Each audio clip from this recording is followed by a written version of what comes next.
त्यांना प्रकाशाचं दान दिलं. तुमचे मानावे किती उपकार साहेब, तुम्ही संविधान दिलं.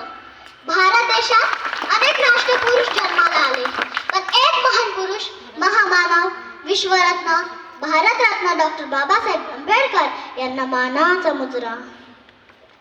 क्रांती सूर्य तू, शिल्पकार तू, भारताचा बोधिसत्व मूक नायका.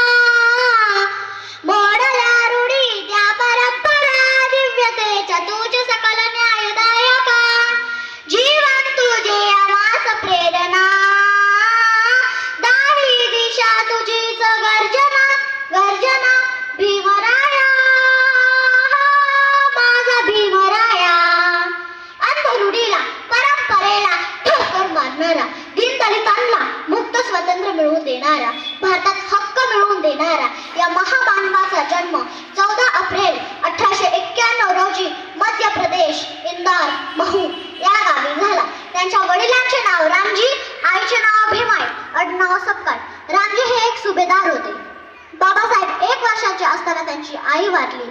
समाजातल्या कडव्या, अनिष्ट चालीरीती, रूढी, परंपरा त्यांच्या मनाला टोचत होत्या. नावे त्यांचे केस कापत नव्हते, गावाच्या विहिरीवर पाणी भरू देत नव्हते. स्पृश्य अस्पृश्य भेद त्यांच्या मनाला छन्न विछन्न करत होते. भीमाने खूप शिकावे, मोठे व्हावे, देशासाठी समाजासाठी काहीतरी महान कार्य करावे असे रामजी बाबाला नेहमीच वाटायचे. परिस्थिती नसतानाही रामजी बाबा त्यांना पुस्तके आणून द्यायचे. टॅगोर, शेक्सपियर यांची पुस्तके वाचून झाल्यानंतर त्या पानावर काय लिहिलं आहे हे अचूक सांगायचे. पुढील शिक्षणासाठी ते लंडनला गेले. नंतर ते बॅरिस्टर झाले. तेव्हा कोल्हापूरच्या शाहू महाराजांनी हत्तीवरून पेढे वाटले.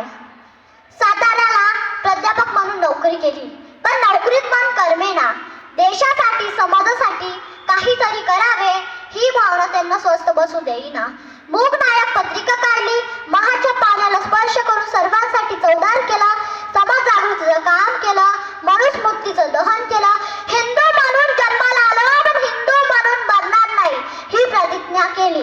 वसतिगृह, शाळा, महाविद्यालय सुरू केल्या. शिका, संघटित व्हा आणि संघर्ष करा हा मंत्र त्यांनी समाजाला दिला. कामगारांचे नेते झाले.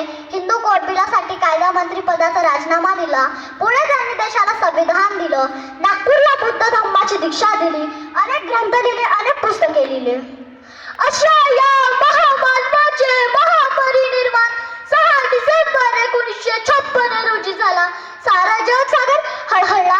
कोणी म्हणाला आमचा आमचा बाप गेला, तर कोणी म्हणाला आमचा आमचा साहेब गेला, तर कोणी म्हणाला आमचा आमचा तारणहार गेला.